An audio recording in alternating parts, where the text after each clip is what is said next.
Donc il aura suffi d'un conflit à des milliers de kilomètres pour que l'épargne des Français se mette à trembler. Et cet effet papillon, eh bien, il a des conséquences sur les risques du portefeuille des Français. Le problème, c'est que la plupart des épargnants n'ont pas conscience des risques réels qu'ils portent sur leur épargne. Et aujourd'hui, on va en parler puisque c'est exactement ce qui vient de se produire avec la guerre en Iran. On a assisté à un détroit d'Ormuz qui se ferme et puis qui se réouvre, un pétrole qui flambe de plus de 50% et puis qui désormais s'effondre de 20%, et des marchés qui, quant à eux, eh bien, exultent plus que jamais. Malgré tout le monde se demande est-ce que cette paix va tenir ? Et ce questionnement, il est légitime au vu de l'instabilité que le monde subit depuis des mois, mais pourtant, pour votre argent, ce n'est pas forcément la question essentielle. La vraie question, ce serait qu'est-ce que cet épisode révèle de ce que vous détenez déjà en portefeuille ? Parce qu'en bourse, le vrai risque n'est presque jamais celui qu'on voit arriver de loin, c'est celui qu'on porte sans le savoir. Et à ce sujet, on a presque toujours plus de pétrole dans son portefeuille qu'on ne l'imagine. Et donc, on a plus de risques qu'on ne le pense. Et à ce sujet, l'épargnant français qui se dit diversifié a une singularité que l'américain n'a pas. Il est, par construction, bien plus exposé au pétrole qu'il ne l'imagine. C'est ce que je vais tenter de vous montrer avant d'en tirer 3 réflexes, que j'appellerai la règle des 3 C, qui évite de se faire surprendre et de mieux gérer ses risques. Si vous découvrez ma chaîne, bonjour, je suis Marine, certifiée AMF, avec 10 ans d'expérience en finance, notamment comme journaliste et relations investisseurs dans un hedge fund. Commençons dès maintenant avec une question très simple. Savez-vous si vous avez du pétrole dans votre portefeuille ? Pour la plupart des gens, la réponse est non, je ne sais pas, ou j'ai un ETF donc je suis diversifié de toute manière. Sauf que diversifié, ça dépend bien souvent de l'indice. Prenez par exemple le plus français de tous, le tracker CAC 40. C'est un indice qui est très concentré sur les 10 premières lignes, puisqu'elle pèse près de 60% du total. Donc la diversification sur cet indice repose sur une poignée de géants. Et parmi ces géants, eh bien, on retrouve dans le peloton de tête des pétrolières, dont TotalEnergies. Et selon les périodes, il faut savoir qu'elle pèse entre 6 et 9,5% de l'indice. Et au plus fort de la guerre, donc environ fin mars, elle est devenue la toute première pondération du CAC, à 9,5%, propulsée bien entendu par la flambée du baril. Et si on compare avec les États-Unis dans le S&P 500, tout le secteur de l'énergie, donc toutes les pétrolières réunies, pèse moins de 3%. Au sommet, eh bien, il n'y a aucune pétrolière. Autrement dit, à elle seule, TotalEnergies peut peser dans votre CAC, plus que tout le secteur pétrolier américain du S&P 500. Pourtant, c'est le même mot, ETF diversifié. Mais la réalité est radicalement différente. Et ça, personne ne vous le dit vraiment quand vous achetez un tracker. Alors, concrètement, qu'est-ce que cette concentration change pour un portefeuille ? Eh bien, beaucoup plus que l'on ne croit. D'abord, il y a un effet mécanique. Au plus fort, quand TotalEnergies pesait 9,5%, il suffisait qu'elle prenne 5% pour faire bouger tout le CAC d'environ 0,38% à elle seule. Un portefeuille respire donc en quelque sorte au rythme du baril.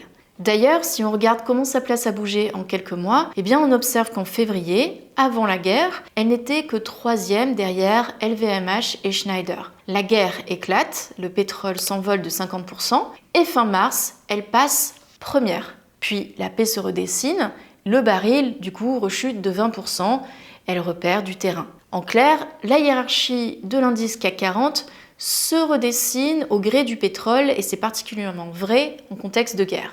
Un Américain, lui, eh bien, ne connaît pas ça puisqu'il n'a aucune pétrolière qui pèse assez dans le S&P pour faire bouger ce classement.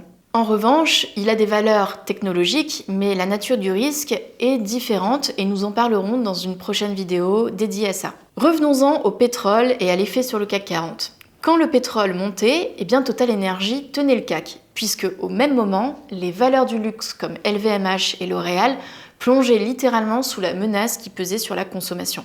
L'indice français a donc été littéralement écartelé entre un pétrole qui monte et un luxe qui chute. Alors attention, je ne vous dis pas ce qui va monter ou baisser, ça personne ne sait par définition. Par contre, par construction, un portefeuille français est bien plus sensible au pétrole que son équivalent américain.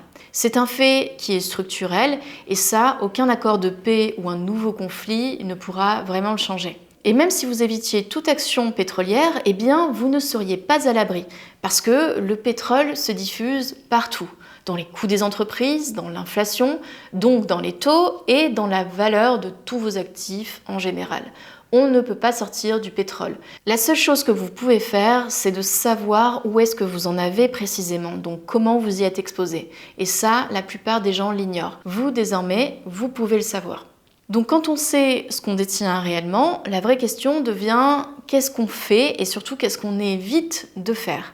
Et là, la pire réaction, c'est de courir après l'actualité. Pour comprendre pourquoi, il suffit de regarder ce qui s'est passé. Le pétrole n'a pas attendu la signature pour baisser. Il a reculé de 20% sur le simple espoir d'un accord. Les marchés ont rebondi avant même que rien ne soit vraiment acté. Parce qu'en fait, les marchés ne réagissent pas à ce qui se passe. Ils réagissent à ce qu'ils avaient anticipé. C'est le fameux « buy the rumor, sell the news ». Achète la rumeur, vend les nouvelles. Du coup, la hausse que vous voyez aujourd'hui, ce n'est pas de l'optimisme. C'est de la peur qui retombe et une anticipation attendue qui devient enfin réalité.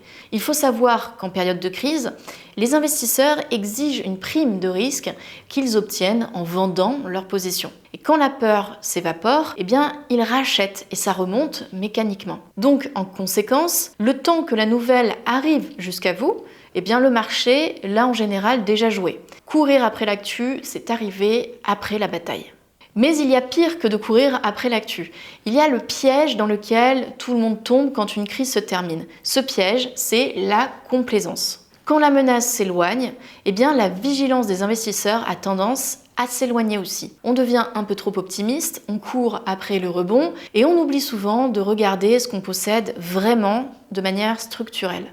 Donc le piège ici, ce n'est pas le marché en tant que tel, parce que ça, on sait qu'il est instable par nature, là-dessus, il n'y a pas de surprise. C'est plutôt la surréaction que les investisseurs ont face aux périodes de stress, mais aussi face aux périodes de détente. Ce qui nous amène directement à la règle imparable des 3 C. Le premier C, c'est pour la course. Vous ne battrez pas le marché à la course, il a presque toujours un coup d'avance, il faut être modeste. Le deuxième C, c'est pour la complaisance. Le vrai danger ne monte pas quand tout va mal, il monte quand tout va bien.